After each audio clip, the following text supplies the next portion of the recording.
My wife partied with my best friend and said I was imagining things. 2 months later, she announced her pregnancy. I congratulated her in front of everyone, then quietly asked her to explain the dates. But before I begin, please like and subscribe to the channel. And we'd love to hear which part of the world are you joining us from. Let us know. Now, let's dive into today's story. Ryan Harlow woke at 5 in the morning. Not because an alarm told him to. His body just knew. 38 years of patterns had trained him that way. He slipped out of bed without disturbing the sheets on Tessa's side. She was already gone. He stood in the kitchen with a mug of black coffee, watching steam curl toward the ceiling. The house sat quiet around him. Their neighborhood, Maple Glen, Ohio, had that particular suburban silence that felt less like peace and more like people hiding behind walls. Neighbors waved from driveways, but never stopped to talk. Block parties happened once a year where everyone pretended to care about each other's lives for 3 hours, then returned to their separate routines. Ryan liked routines. They made sense. Numbers in spreadsheets either balanced or they didn't. Machines at the plant either ran efficiently or they broke down. Causes had effects. Actions had consequences. He set his mug in the sink and checked his phone. 6:15. Tessa still wasn't home. His work boots sat by the front door where he'd left them the night before. He laced them slowly, methodically, the same way he approached everything. Ryan worked as an operations manager in manufacturing plant 40 minutes north. He'd spent 15 years there, climbing from floor supervisor to his current position through consistency rather than charisma. People respected him because he showed up, did the work, and never asked anyone to do something he wouldn't do himself. The mortgage got paid 2 weeks early every month. Their credit scores sat above 800. The lawn stayed trimmed. The cars ran clean. Everything looked fine from the outside. But Ryan had started noticing things. Small things at first. The way Tessa's laugh sounded different when certain people were around. How she angled her phone away from him when texts came through. The nights she came home after midnight claiming girls' night out, smelling like cologne that wasn't hers. He tried talking to her about it 3 months ago. She'd said he was being paranoid, that he needed to trust her more, that his controlling nature was pushing her away. Gaslighting. Ryan didn't know that word yet, but he felt its shape in his chest like a stone. He drove to work as the sun broke over the horizon, painting the Ohio farmland in shades of amber and gold.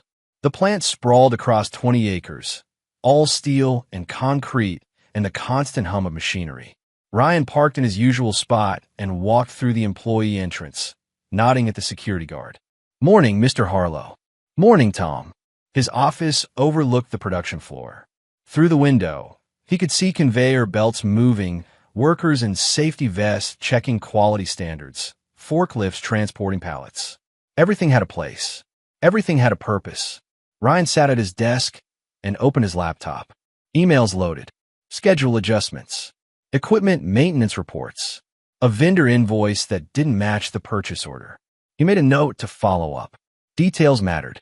Discrepancies meant something was wrong, and wrong things didn't fix themselves by ignoring them.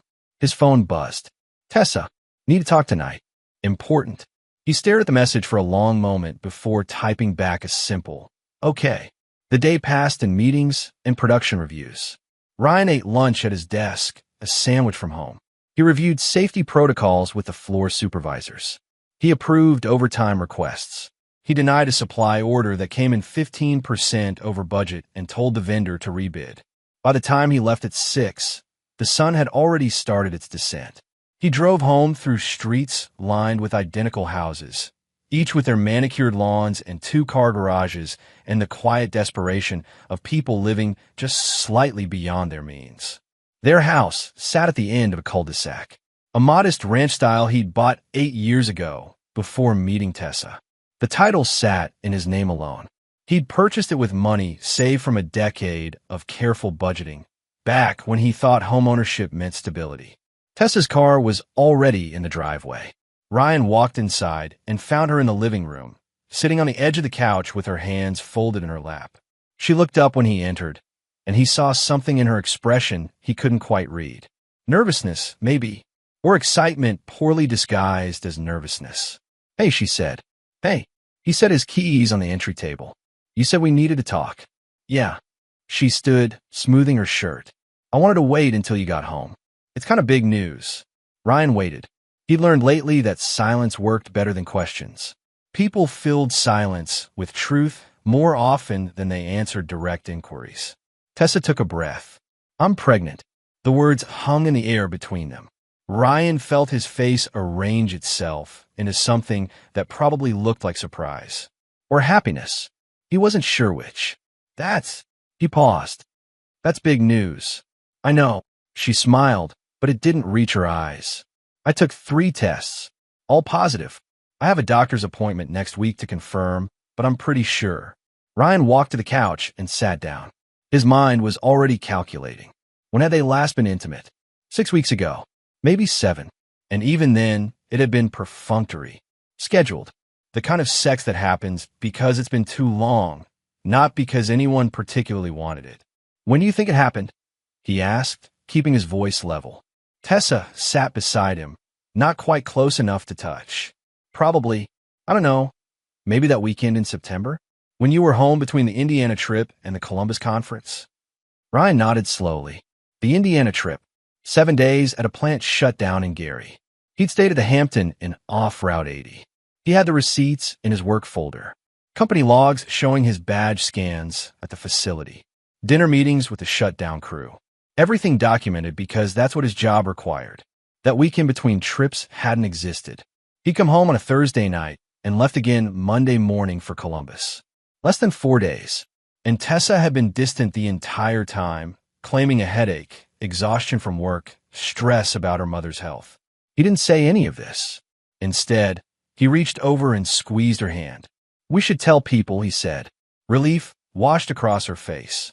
Yeah? You're okay with this? Of course. He manufactured a smile. It's our baby.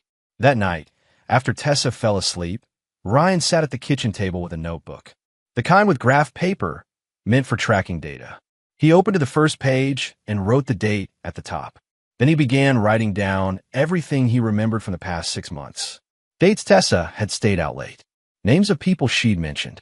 The backyard party at the Hendersons' place where he'd watched her and Nolan Pierce talk in the corner for 45 minutes, their heads close together, laughing about something Ryan apparently wasn't part of. Nolan Pierce, Ryan's best friend since they were 23. They'd met at a manufacturing trade conference and bonded over beers and complaints about the industry.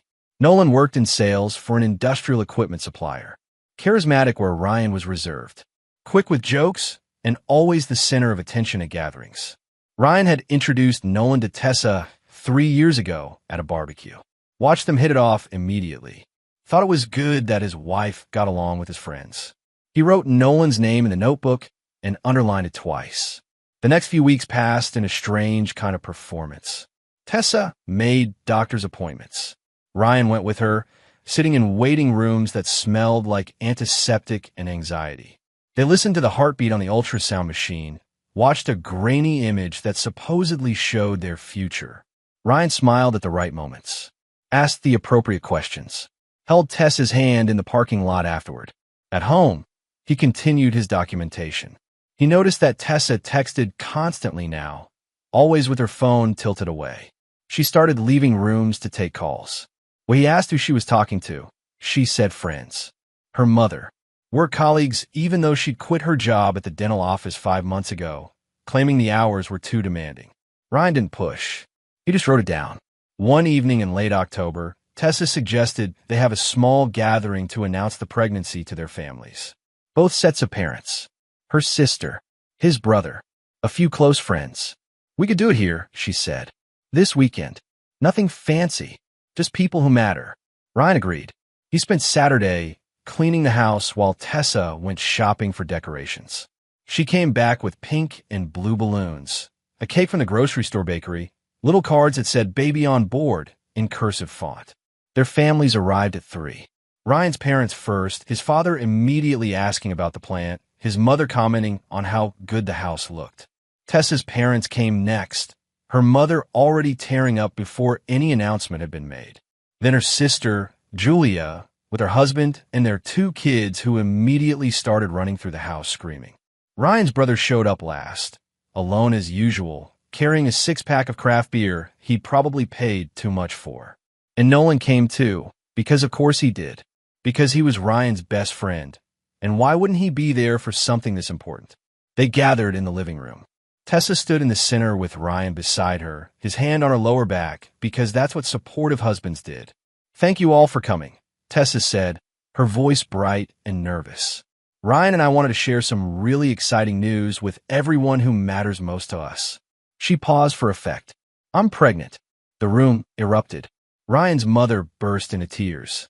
Tessa's mother screamed and rushed forward to hug her daughter. Her sister grabbed Julia and started jumping. The kids kept screaming, now about becoming cousins. Ryan accepted handshakes from the fathers. His brother clapped him on the shoulder. "Congratulations, man. Didn't think you had it in you."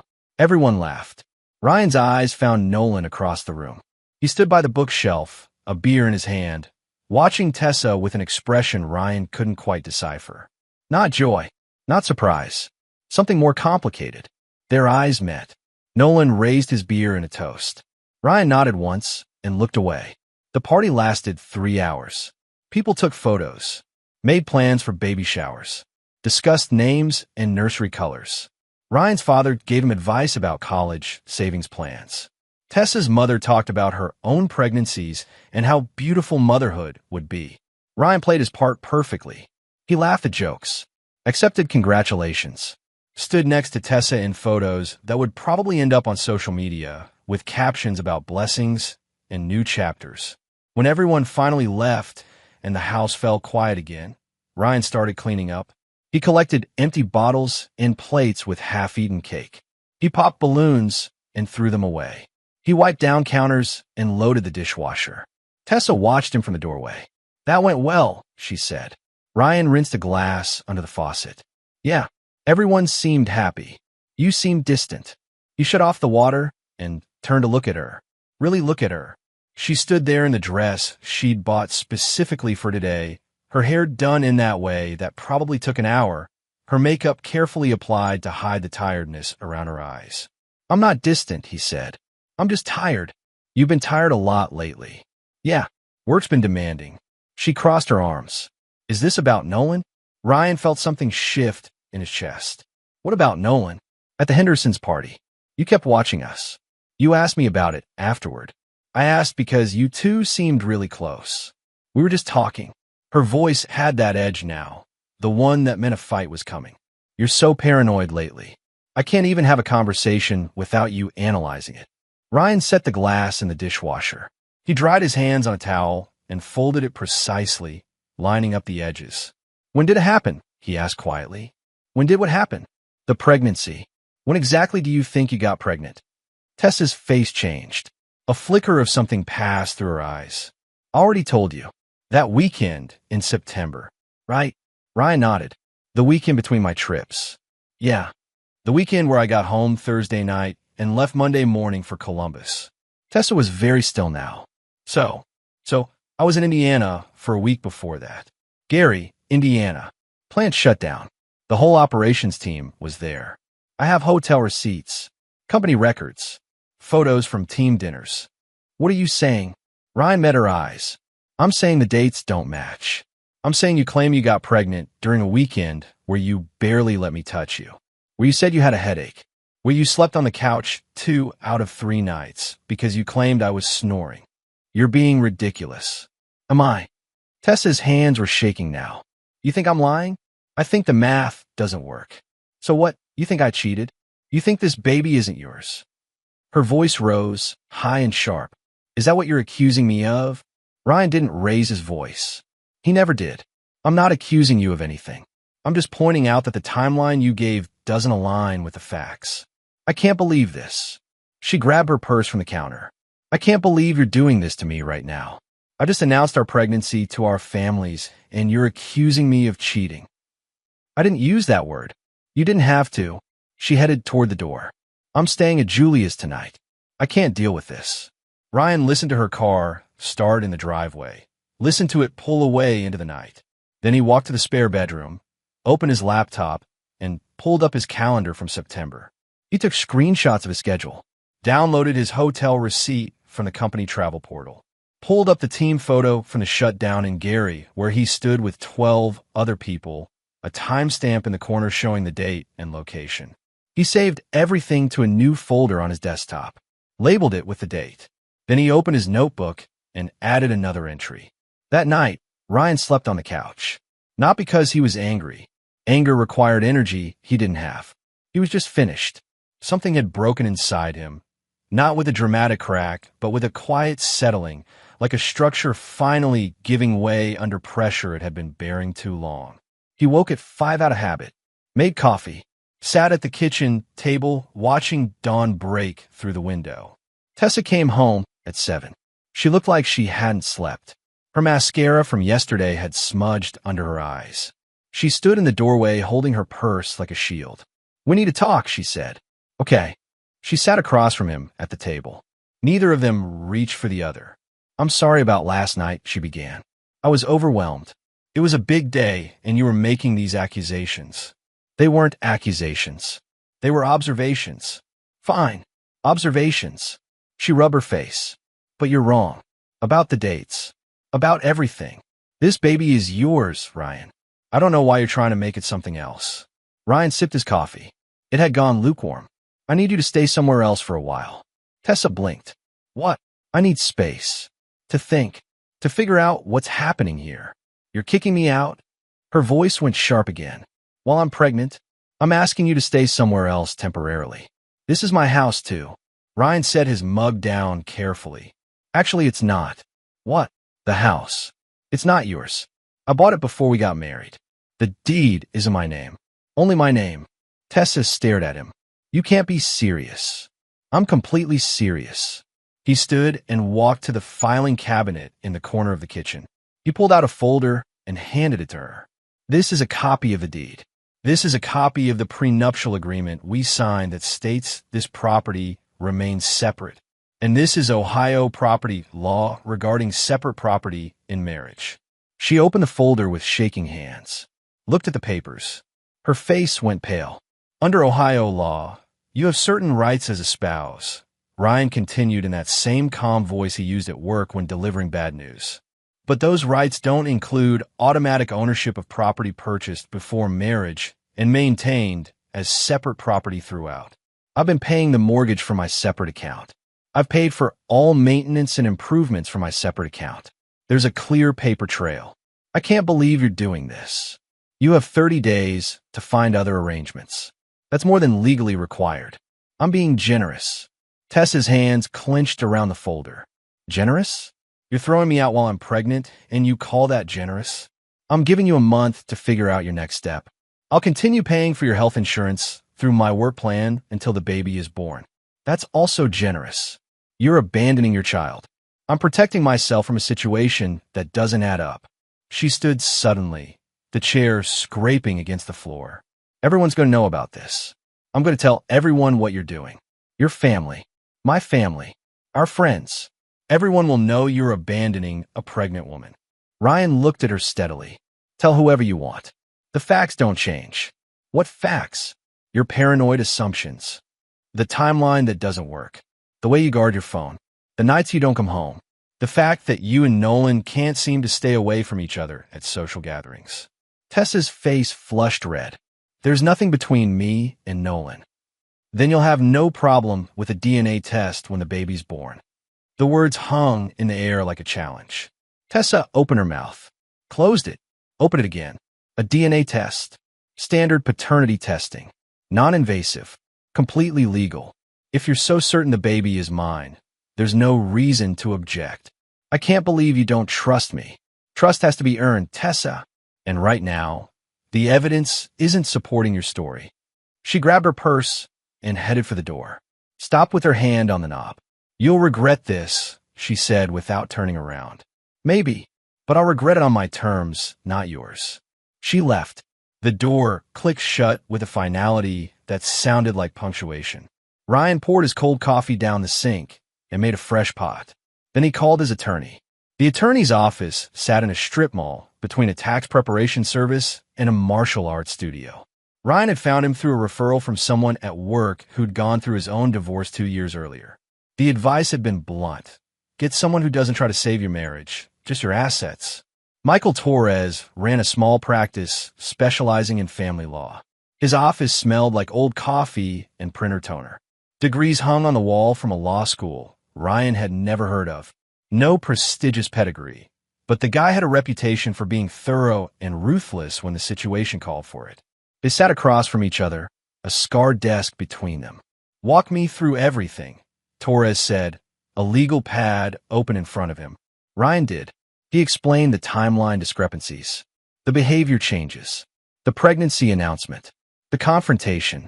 He pulled out his phone and showed Torres the screenshots and receipts he'd saved, the calendar entries, the hotel confirmations, the company records. Torres listened without interrupting, taking notes in tight handwriting. When Ryan finished, Torres leaned back in his chair. "You want my honest assessment? That's why I'm here. She's going to fight hard. Claim you're abandoning her. Play the victim. Tell everyone who'll listen that you're a monster who threw out his pregnant wife. I know, and some people will believe her, no matter what evidence you have. Public opinion isn't a courtroom." Ryan nodded. "I understand." "Good." Torres tapped his pen against the pad. "Because if we do this, we do it right. Full documentation. No emotional reactions. Everything by the book. The moment you lose your cool or do something that looks vindictive, she'll use it against you. I don't plan on losing my cool. Everyone says that. Then their soon-to-be ex-wife shows up crying at their workplace, and they lose it in front of 50 witnesses." Torres studied Ryan's face. "But you seem like you mean it. You're calm. Maybe too calm. That work in your favor or against you depending on how people read it. What's the first step? File for divorce. Immediately. We cite irreconcilable differences. Clean, simple, no fault. Then we request paternity testing through the court. Can we do that before the baby's born? Yes. Non-invasive prenatal paternity testing. It's been admissible in Ohio courts for about 5 years now. Blood draw from the mother, blood draw from the alleged father. They analyze fetal DNA from the mother's bloodstream. 99.9% accurate. Ryan felt something settle in his chest. Relief, maybe, or just the comfort of having a path forward. "She'll resist it," he said. "They usually do, but the court will order it, especially once we present your documentation about the timeline. Judges don't like being lied to, and they really don't like paternity fraud. What about the house?" Torres flipped through the papers Ryan had brought. "This is solid. Purchased before marriage. Maintained separately. Prenup clearly states it remains separate property. She has no claim. She's been telling people she lives there. That's her home. Living somewhere doesn't mean owning it. She's technically a guest, or at most a tenant. Ohio law is clear on this. As long as you didn't commingle assets or put her name on the deed, it's yours. I didn't. Good. Then she has no legal standing. She'll ask for it anyway, because lawyers tell their clients to ask for everything. But she won't get it." Torres made more notes. "What about her employment situation? She quit her job 5 months ago. Said it was too stressful. I've been covering all our expenses since then. Voluntarily quit. Yes, that helps. She can't claim financial dependence if she chose to leave her job, especially if she didn't discuss it with you first. She didn't. Even better." Torres smiled, the expression sharp and professional. "Here's what's going to happen. We file first. That's important. Whoever files first controls the narrative. We request the paternity test. We make it clear this isn't about being cruel or vindictive. It's about establishing facts. What if the test comes back negative? Then you're off the hook for child support. All parental rights and responsibilities terminate. You walk away clean." Ryan absorbed this. "And if it comes back positive?" Torres tilted his head. "Do you think it will?" "No." "Then let's focus on that scenario. We establish you're not the father. At that point, she has no claim on you for anything related to the child. No support, no custody battles, nothing. As for the divorce itself, with a prenup and separate property, it should be straightforward. You might owe her something for spousal support, depending on how long you've been married. For years. That's borderline. In Ohio, marriages under 10 years usually don't result in long-term support. especially if she voluntarily left her job. We might have to negotiate a temporary support payment just to get her to sign, but it won't be substantial and it won't be forever. Ryan considered this. How long will the whole process take? Depends on how much she fights. If she contests everything, could be a year or more. If she's smart and realizes she has no leverage, maybe 6 months. She'll fight. Most do. Torres closed his legal pad. My retainer is $5,000. That covers initial filing and the first round of motions. If this goes to trial, we'll need to discuss additional fees. But I don't think it'll get that far. The evidence is too clear. Ryan pulled out his checkbook. He'd opened a new bank account last week, separate from the joint account he shared with Tessa. Moved half the money over and left her half in the original account. Fair, clean, documented. He wrote the check and slid it across the desk. Torres took it and stood, extending his hand. One more thing, Ryan said. I need to know if there's any way this could blow back on me legally. Anything I should be worried about. Are you planning to do anything illegal? No. Then you're fine. Just don't contact her except through attorneys once the papers are served. Don't show up at her family's house. Don't make threats. Don't post anything on social media. Stay clean, stay calm, stay documented. I can do that. I believe you. Torres walked him to the door. Mr. Harlow, I've handled a lot of these cases. Most of my clients are angry. Some are sad. Some are both. You're neither. That's either really healthy or really concerning. Which do you think it is? I think you made your decision before you walked into my office. Everything else is just paperwork. Ryan drove home as the afternoon sun slanted through his windshield. He stopped at a grocery store and bought ingredients for a simple dinner. Pasta, tomato sauce, garlic bread. He used to cook more when he was single. Tessa had taken over the kitchen after they married, claiming she enjoyed it. Another thing he'd given up without quite noticing. The house felt different when he walked in. Emptier, but not in a bad way. More like it had returned to itself after being occupied by something foreign. He cooked dinner for one, ate at the kitchen table while reading news on his phone, washed his dishes, wiped down the counters. At 8 o'clock, his phone rang. Tessa. He let go to voicemail. 2 minutes later, another call. Voicemail again. Then a text. We need to talk. Please. Ryan set his phone on the counter and walked to his bedroom. He pulled out a duffel bag and started packing Tessa's things. Not out of spite, just practicality. If she was going to stay somewhere else for 30 days, she'd need her clothes and toiletries. He folded everything neatly, packed her makeup and hair products in a separate bag. Her jewelry went into a small box. He worked methodically, not touching anything that wasn't essential, not going through drawers or looking at personal items, just gathering what she'd need. When he finished, he set the bags by the front door. His phone buzzed continuously. More calls, more texts. Ryan, please answer. I'm scared. Can we please just talk? I made a mistake pushing you. I'm sorry. Please don't do this. Ryan turned the phone face down and went to bed at his usual time. The next morning, Tessa's sister Julia showed up at the house. Ryan watched through the window as she got out of her car, her face set in an expression of righteous anger. He opened the door before she could knock. Ryan, what the hell is going on? Julia demanded. Tessa's things are by the door. I packed the essentials. If she needs anything else, she can text me a list and I'll have it ready.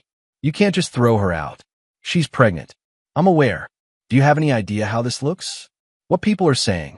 I imagine they're saying a lot of things. Ryan stepped aside so Julia could see the bags. But what people say and what's actually happening are two different things. Julia grabbed the bags roughly. She's my sister. She's carrying your baby. And you're treating her like someone who needs to stay somewhere else while we figure things out. That's all this is. That's not all this is, and you know it. Julia's voice cracked slightly. She's devastated. She cried all night. She doesn't understand why you're being so cruel. Ryan met her eyes. Did she tell you about the timeline? What timeline? The conception date. When exactly she thinks she got pregnant. Julia shifted uncomfortably. I don't see how that's relevant. It's extremely relevant. Ask her about it. Ask her where I was that week. Then check if her dates make sense. You're paranoid. Maybe. Or maybe I'm paying attention. Julia hauled the bags to her car and drove away without another word. Ryan closed the door and poured another cup of coffee. His phone rang. His mother this time. He answered. Ryan, sweetheart, I just got off the phone with Tessa. She's very upset. She says you've asked her to leave. That's correct. But why? What happened? Everything seemed fine at the announcement party. Ryan walked to his living room and sat on the couch. Mom, I can't get into all the details, but there are some things that don't add up. I need space to figure it out. She's pregnant with your grandchild. She claims she is. Silence on the other end. Then, carefully, what are you saying? I'm saying I have doubts. About the timeline. About the situation. I'm not making any accusations. I'm just being careful. His mother's voice changed, became softer. Ryan, marriage is hard. Sometimes people make mistakes. But you have to consider the baby. I am considering the baby. That's why I'm being thorough. You can't just throw her out. I didn't throw her out. I asked her to stay elsewhere temporarily while we sort through some issues. That's reasonable. It doesn't feel reasonable to her. I understand that. But my decisions aren't based on what feels comfortable. They're based on what protects me. Another pause. You sound so cold. I'm not cold. I'm clear. There's a difference. His mother sighed. Your father and I are worried about you. Don't be. I'm handling this. Are you? Yes. They talked for a few more minutes. His mother tried various approaches. Guilt, logic, emotional appeal. Ryan listened patiently and responded calmly to each one. Eventually, she ran out of angles and ended the call with a tight goodbye. 2 hours later, his father called. Your mother is upset. I know. She thinks you're making a mistake. I'm aware of her opinion. His father was quiet for a moment. You're not usually impulsive. If you're doing this, you have reasons. I do. Good reasons? I think so. That's all I needed to hear. His father cleared his throat. Your mother wants me to convince you to reconcile. I'm not going to do that. You're a grown man. You make your own decisions. I appreciate that.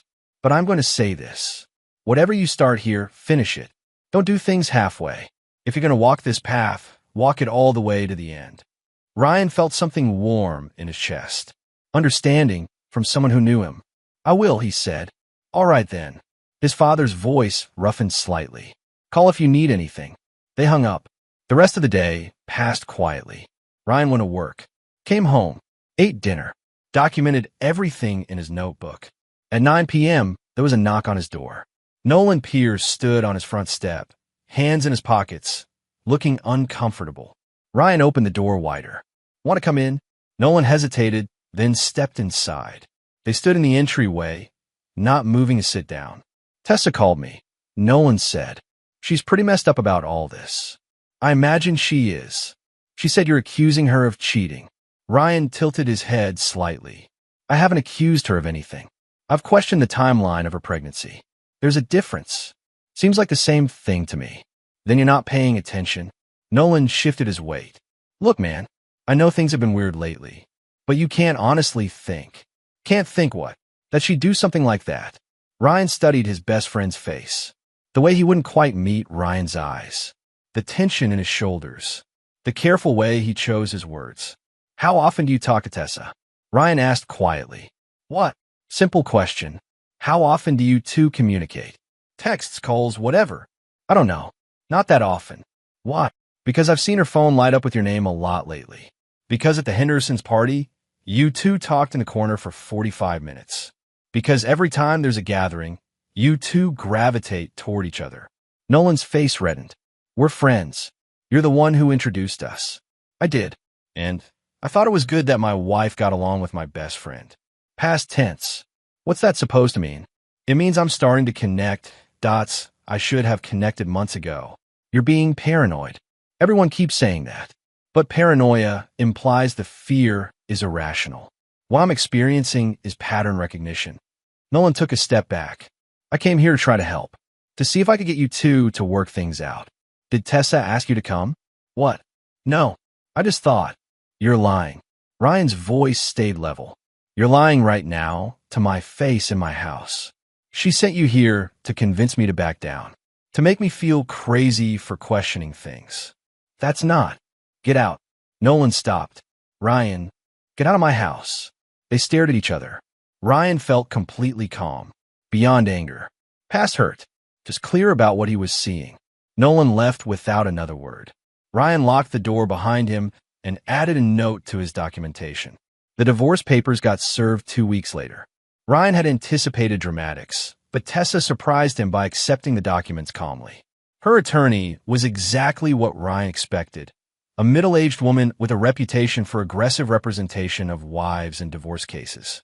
The first settlement offer arrived via email 3 days after service. Torres called Ryan to discuss it. "She's asking for a lot," Torres said. "How much?" "The house, even though she has no legal claim. 50% of your savings and retirement accounts. Temporary spousal support of $3,000 a month until the baby turns 3. Full custody once the baby is born. And child support calculated at maximum Ohio guidelines." Ryan almost laughed. "She's asking for everything." That's the strategy. Ask for the moon, settle for the sky.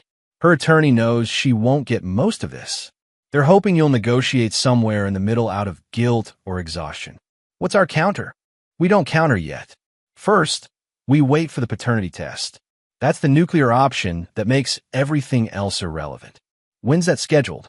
Next week. She tried to fight it, but the judge wasn't having it. Said establishing paternity is in everyone's best interest, including the child's. She has to submit to the blood draw or face contempt charges. Good. Ryan. Torres paused. "I need to prepare you for something. If the test comes back showing you're the father, this whole strategy falls apart. We'd be back to negotiating a settlement that includes child support and custody. It won't come back that way. You seem very certain." "I am." "Okay, then we wait." The week passed slowly. Ryan worked, came home, made dinner, documented everything. He'd started sleeping better. Actually, the constant tension of living with Tessa had been exhausting in ways he hadn't fully recognized until it was gone.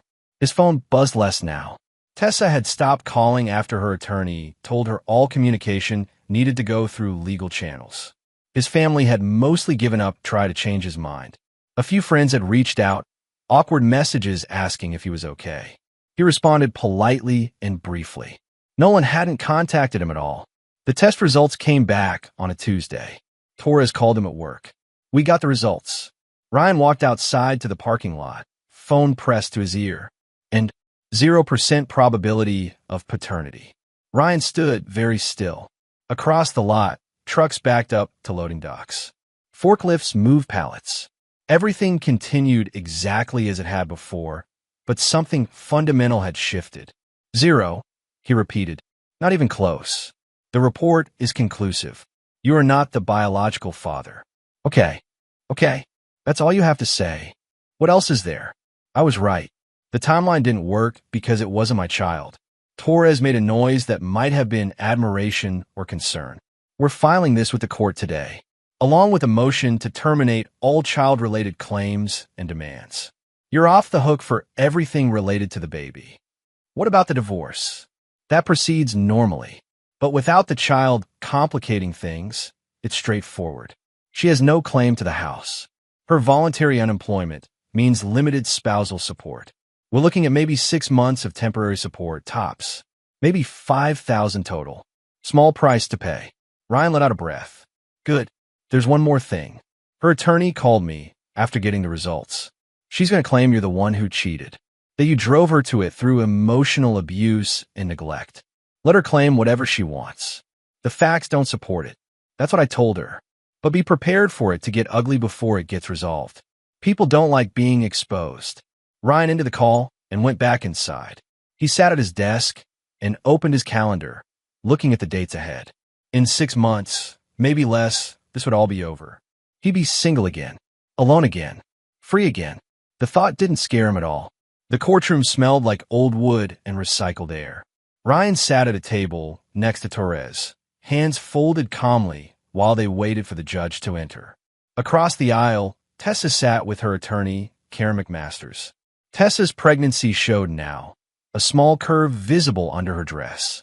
She kept her head down, not looking in Ryan's direction. The gallery behind them held a few people. Tessa's sister Julia. Tessa's mother. His mother too, though she sat alone, hands clutched tightly in her lap. "All rise."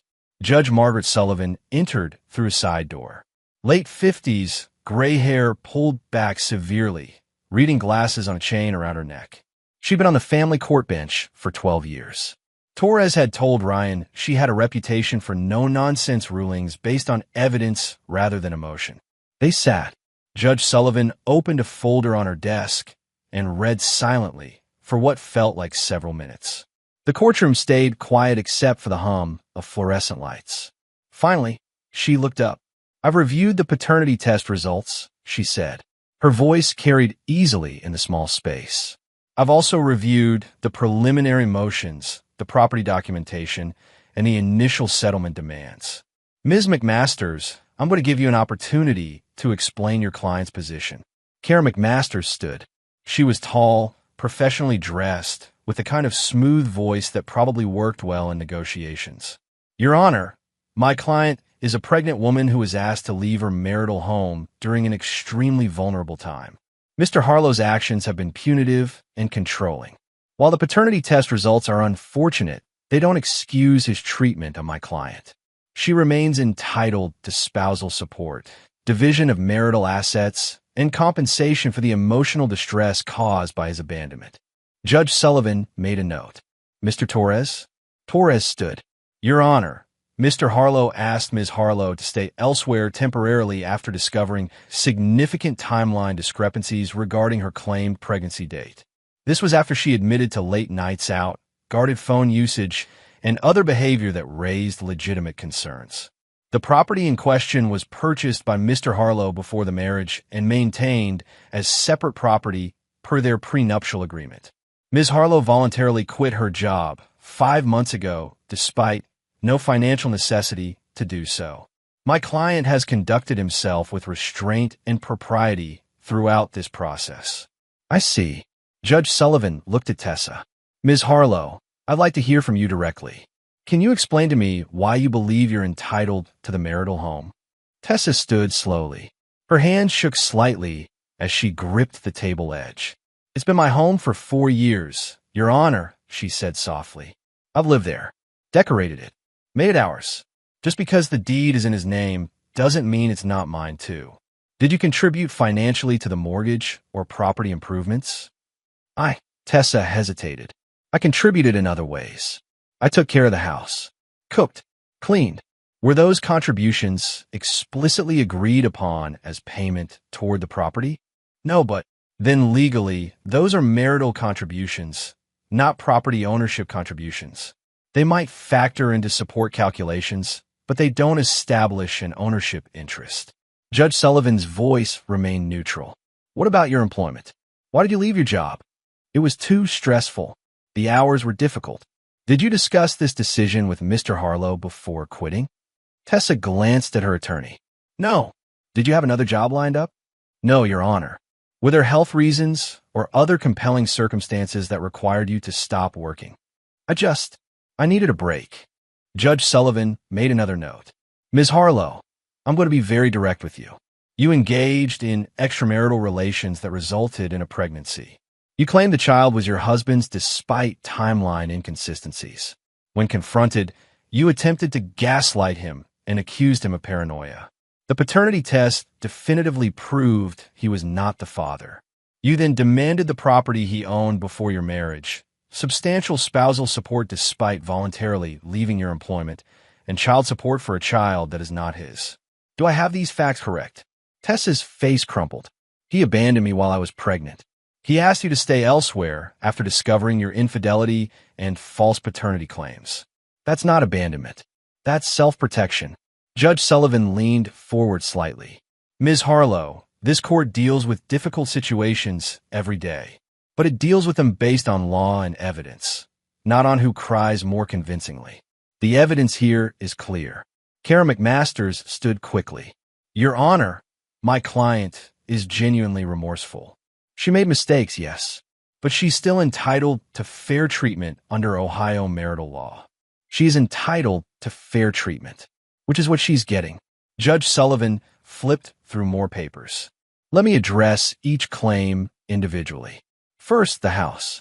Mr. Harlow has provided clear documentation that this property was purchased before marriage with separate funds, maintained with separate funds, and protected by a valid prenuptial agreement. Ms. Harlow has no legal claim. Motion for property division is denied. Tessa let out a small sound. Her mother reached forward from the gallery and squeezed her shoulder. Second, spousal support. Ms. Harlow voluntarily terminated her employment without cause or discussion with her spouse. However, she did contribute to the household during the marriage. The marriage lasted 4 years, which in Ohio typically results in short-term transitional support.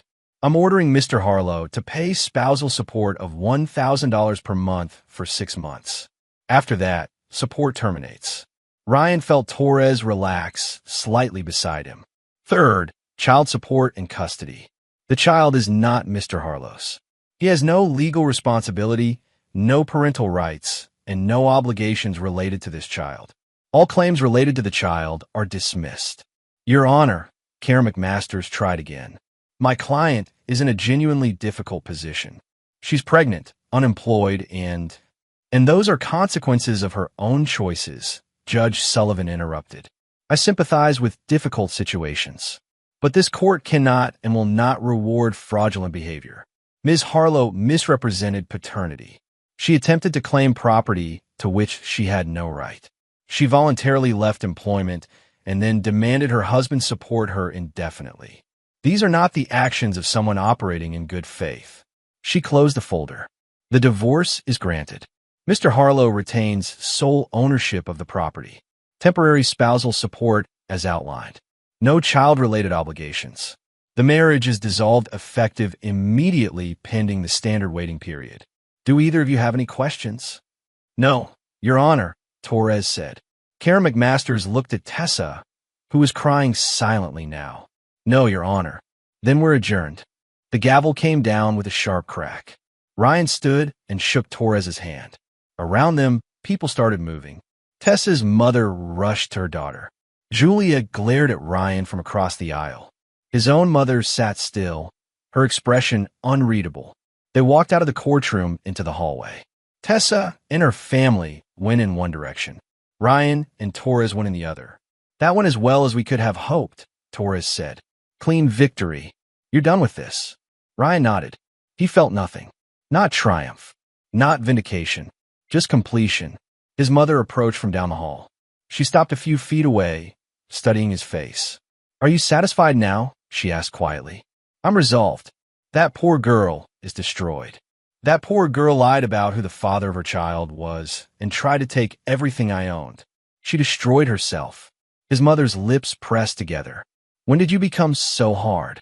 I didn't become hard. I became clear. There's a difference. I hope you can live with this. I can. Ryan met her eyes. Can you? She didn't answer. Just turned and walked away. Torres clapped him on the shoulder. You need anything else from me today? No. I'm good. All right. Final paperwork will be ready in a few weeks. After that, you're completely free. Ryan walked to his car alone. The courthouse parking lot stretched out under an overcast sky. November in Ohio meant bare trees and cold wind, and a particular gray light that made everything look washed out. He sat in his car for a minute before starting the engine, hands on the steering wheel, breathing slowly. Then he drove home. The house felt quieter than usual when he walked in. He'd gotten used to that quiet over the past few months. Started to prefer it. He made coffee, changed out of his suit, and sat at the kitchen table with his notebook. He opened to a blank page and wrote today's date. Under it, he wrote, Divorce finalized. 0% probability of paternity. All claims denied. Then he closed the notebook and put it in a drawer. That evening, his phone buzzed.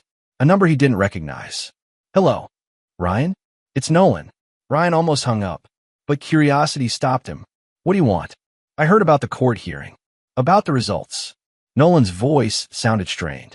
Look, I know you probably hate me right now. I don't hate you. I don't feel anything about you. That's probably worse. A bitter laugh. Listen, I just wanted you to know I didn't plan for any of this to happen. It just did. And I know that's not an excuse, but you're right. It's not an excuse. Silence on the line. She told me it was yours, Nolan said finally. The baby. She swore to me it was yours. I believed her. And now that you know it's not? More silence. I'm not ready to be a father, Nolan admitted. I never wanted kids. That's why Jessica and I broke up last year.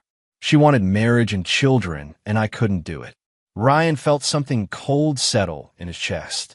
So what are you saying? I'm saying I made a mistake. A huge one. And I don't know how to fix it. You can't fix it. You live with it. Ryan's voice stayed level. You take responsibility for what you did. You support Tessa and that child. You face the consequences of your choices like an adult. I know. You're right. You just wanted me to tell you it's okay? To absolve you? I'm not going to do that. You slept with my wife. You lied to my face. You tried to make me think I was crazy. Those are your choices. Own them. Ryan hung up. He blocked the number and set his phone aside. The next few weeks passed in a strange kind of limbo. The divorce was finalized, but not yet official. Ryan kept working, kept his routines. People at the plant had heard bits and pieces of what happened, but no one asked directly. He appreciated that. The last thing he needed was office sympathy or judgment. He started looking at smaller places to live. The house had served its purpose, but it felt too big now. Too full of memories he didn't particularly want. A realtor came through and gave him a market evaluation. The number was good. Housing prices had gone up over the past 8 years. Ryan listed it 3 weeks after the hearing. It sold in 5 days. He found a rental near Lake Erie, about an hour west. A one-bedroom place with a small porch overlooking the water. Quiet. No neighbors who knew his story. No connections to his former life except the drive to work. He packed his belongings methodically, donated most of the furniture, kept only what he actually needed or wanted. Clothes, books, his coffee maker, the notebook with all his documentation, which he filed away in a box labeled with the date. Moving day came on a Saturday in early December. Ryan hired movers for the heavy items and did the rest himself. By evening, he was standing in his new place watching the sun set over the lake through a window that didn't have curtains yet. His phone buzzed. His father. Heard you moved? Yeah, today. How's the new place? Good. Quiet. That's what you wanted. Yeah. His father was quiet for a moment. Your mother's still upset. She thinks you were too harsh. I know, but I think you did what you had to do. Ryan felt that warmth again.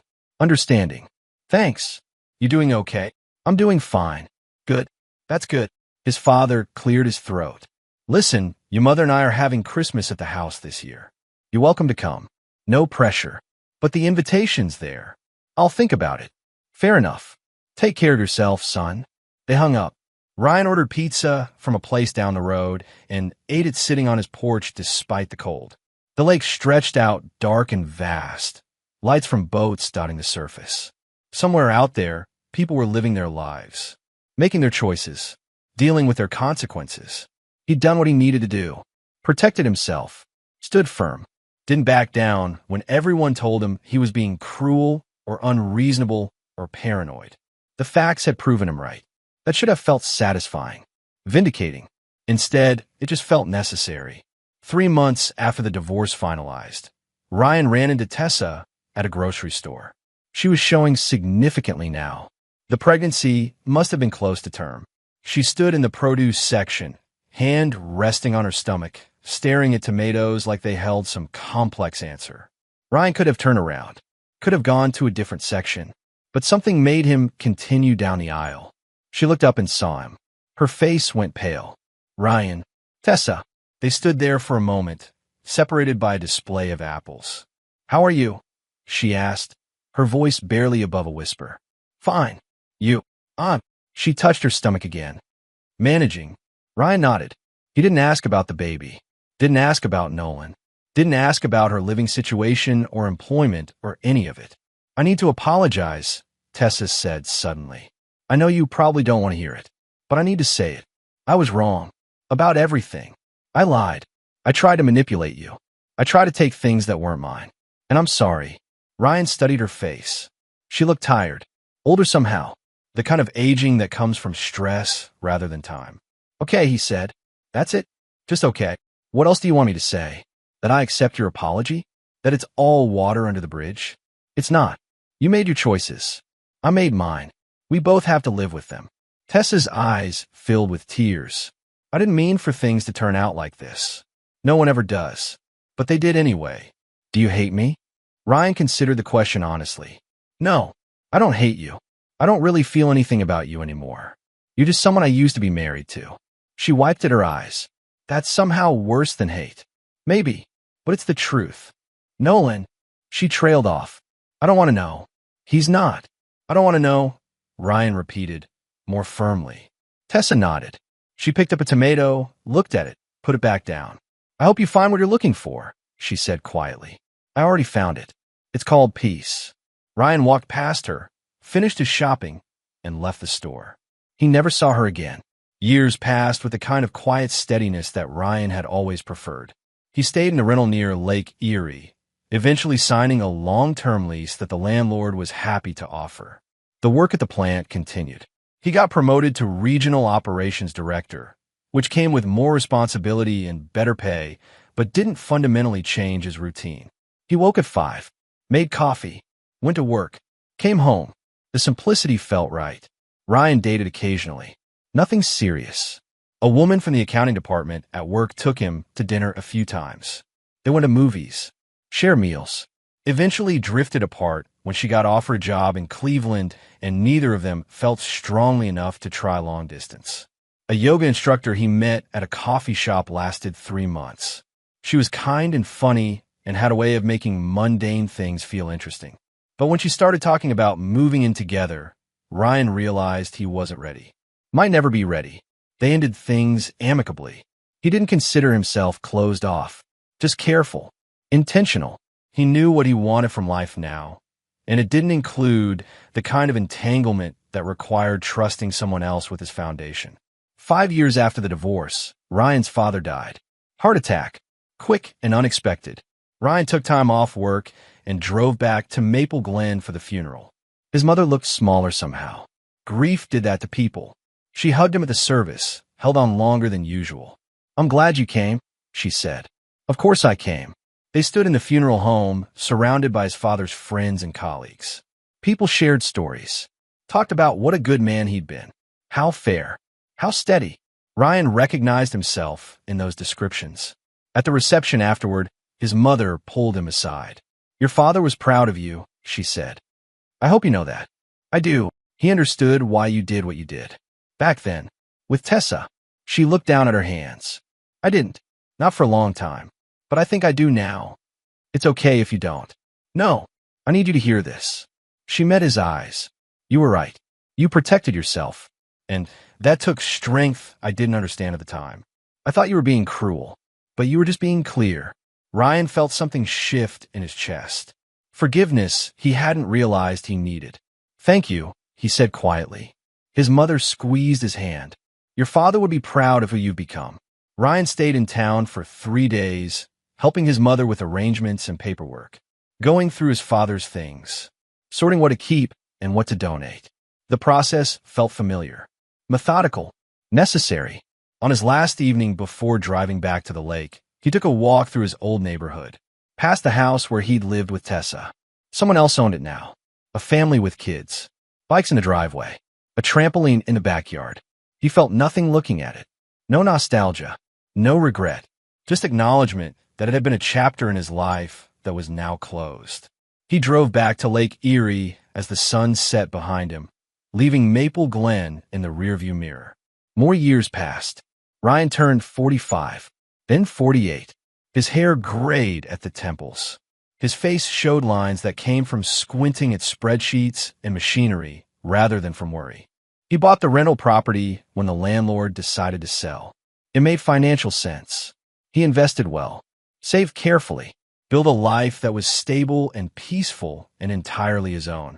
Occasionally, very occasionally, he wondered what happened to Tessa, whether she ever got her life together, whether Nolan stepped up or disappeared, whether the child grew up okay despite the mess that surrounded its conception. But these thoughts came and went quickly. They weren't his responsibility, not his story to follow. One Saturday morning in his 50th year, Ryan sat on his porch with coffee, watching the sun rise over the lake. The water was calm. Birds called from the trees behind the house. The air smelled like pine and fresh water and the particular crispness that comes right before autumn. He thought about the notebook in his filing cabinet, the one with all the dates and documentation from 10 years ago. He'd kept it, not as a reminder of pain, but as proof of a decision well made. Evidence that clarity and consistency had mattered. That he'd stood firm when everyone told him to be flexible. That he'd protected himself when others claimed he should sacrifice for someone who didn't deserve it. The notebook represented something important. Not bitterness, not revenge, just accountability. Ryan finished his coffee and went inside. He had plans to work on a project in his garage, an old motorcycle he'd bought cheap and was slowly rebuilding. It didn't have a deadline. No one was waiting for it. He did it just because he enjoyed the process. The way problems had solutions. The way broken things could be fixed with patience and the right tools. His phone sat on the counter, mostly quiet these days. He had a few friends from work, stayed in occasional contact with his brother, called his mother every Sunday. He didn't need more than that. Some people might have looked at his life and seen loneliness. A man living alone. No wife. No children. No dramatic adventures or exciting stories. But Ryan looked at his life and saw peace. He saw mornings without tension, decisions made without having to check with someone else, space that was entirely his to arrange or leave empty as he chose. Financial security built on careful planning rather than emotional impulse. He saw a life built intentionally, brick by brick, choice by choice. And he saw the cost of that life too. The relationships that didn't happen because he couldn't let his guard down. The opportunities missed because he valued safety over risk. The parts of himself that had hardened into something protective but also isolated. Ryan was aware of all of it.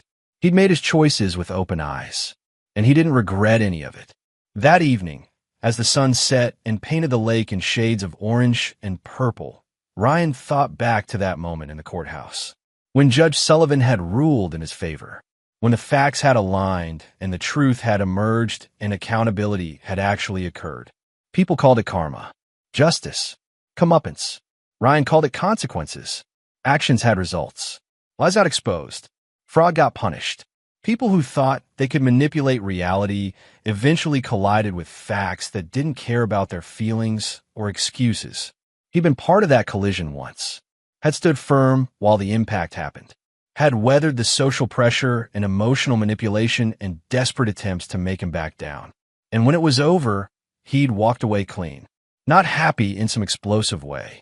Not triumphant. Just free. Free from someone else's lies. Free from obligations built on deception. Free to build a life that made sense to him. Some people needed grand gestures and emotional catharsis. Ryan just needed clarity. And he'd found it.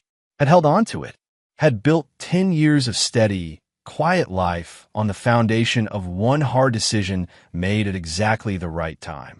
He went inside and made dinner. Grilled chicken, rice, vegetables, simple and precise. He ate at his small table, looking out the window at the lake turning dark.